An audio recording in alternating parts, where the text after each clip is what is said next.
نبی پاک صلی اللہ علیہ وسلم نے اللہ سے فاقہ مانگ کے لیا، یا اللہ ایک وقت روٹی دے، ایک وقت کا فاقہ دے، مانگ کے لیا نبی پاک، مانگ کے۔ حضرت ابو ہریرہ فرماتے ہیں مجھے بھوک لگی، میں حضرت عمر کے پاس گیا، ان سے مسئلہ پوچھا۔ ان کا رواج تھا جب میں مسئلہ پوچھتا تو پہلے روٹی کھلاتے۔ تو نبی پاک صلی اللہ علیہ وسلم کے صحابی حضرت ابو ہریرہ رضی اللہ تعالیٰ عنہ فرماتے ہیں میں نے حضرت عمر سے مسئلہ پوچھا، میں نے کہا حضور مسئلہ بتائیں، تو کہتے پہلے ان کی عادت تھی جب میں مسئلہ پوچھتا تو روٹی بھی کھلاتے، آج انہوں نے مسئلہ ہی بتایا ہے، روٹی کوئی نہیں کھلائی۔ تو مجھے کہنے لگے ابو ہریرہ تو سوچتا ہوگا روٹی نہیں اس نے پوچھی، تو نے کب سے کھانا نہیں کھایا؟ میں نے کہا آج صبح سے۔ تو جناب عمر کہنے لگے میں نے کل صبح سے نہیں کھایا، چل ابو بکر صدیق کے گھر مسئلہ پوچھتے ہیں۔ کہتے جناب صدیق اکبر کے دروازے پہ گئے، جا کر کے ان سے مسئلہ پوچھا۔ ان کی بھی عادت تھی جب کوئی مسئلہ پوچھنے جاتے تو دسترخوان بچھا لیتے، کہتے آؤ روٹی بھی کھلاتا ہوں مسئلے بھی بتاتا ہوں۔ کہتے ہیں گئے تو انہوں نے بھی مسئلہ بتایا، روٹی کوئی نہ پوچھی۔ تو کہنے لگے عمر ابو ہریرہ تم لوگوں نے کل پرسوں سے نہیں نہ کھایا ہوگا، اور ابو بکر کو 4 دن گزر گئے ہیں، تھوڑا سا دودھ ملا ہے یا کھجور ملی ہے، روٹی کوئی نہیں ملی، چلو در رسول پہ چلتے ہیں، آؤ حضور کی بارگاہ میں۔ کہتے ہیں نبی پاک کی بارگاہ میں آئے، حضور نے چہرے دیکھے، کریم سے مسئلہ نہیں پوچھنا پڑا۔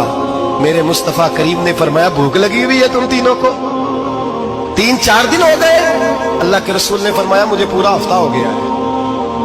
سبب کچھ اور ہے جس کو تو خود سمجھتا ہے، زوال بندہ مومن کا بے زری سے نہیں۔ فرمایا حضور نے 3 دن بیت گئے، چلو۔ میرا بے تکلف صحابی ابو الحسن انصاری، وہ بڑے نصیب والے ہوتے ہیں جن کو میرے نبی پاک خود کہتے تھے کہ تیری فلانی ذمہ داری ہے۔ اس زمانے کا تو کسی کو کہہ دیا جائے یہ تیری ذمہ داری ہے تو کہتا ہے یہ تو پھٹیکے ڈالنے لگ گئے، یہاں سے تو چھٹی کر جانی چاہیے۔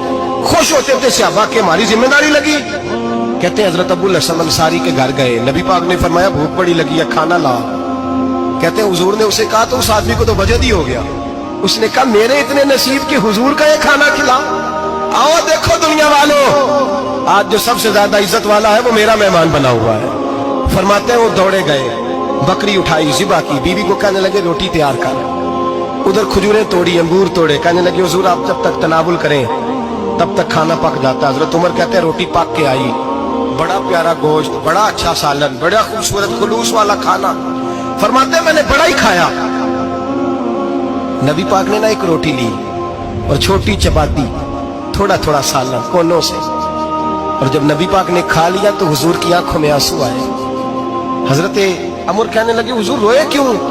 نبی پاک نے فرمایا سوچتا ہوں 7 دن کے فاقے کے بعد کھایا ہے، پر ڈرتا ہوں رب اس کا حساب پوچھے گا تو جواب کیسے دینا ہے، اس کا حساب بھی تو دینا ہے نا جو کھایا ہے۔ تو حضرت عمر فاروق کے ہاتھ میں کچھ چیز تھی، زور سے زمین پہ ماری، کا محبوبہ 7 دن کے بعد بھی روٹی کھائے تو حساب دینا ہے۔ نبی پاک فرمانے لگے عمر وہ مالک ہے نا، تو جب دیتا ہے تو حساب نہیں لے سکتا، حساب تو دینا ہے، حساب تو دینا ہے، تیاری رکھو۔ صحابہ کرام فرماتے ہیں ہم نے ارادہ کیا کہ آج کے بعد ہم پھر فاقے کریں گے، کم کھائیں گے، اس لیے کہ حساب دینا ہے۔ میرے بھائی وہ فاقہ کشی کرتے تھے، ڈرتے تھے، یہاں تو لوگ کھا کے بیمار ہیں، کھاتے جا رہے ہیں، سوتے جا رہے ہیں، کھاتے جا رہے ہیں، سوتے جا رہے ہیں۔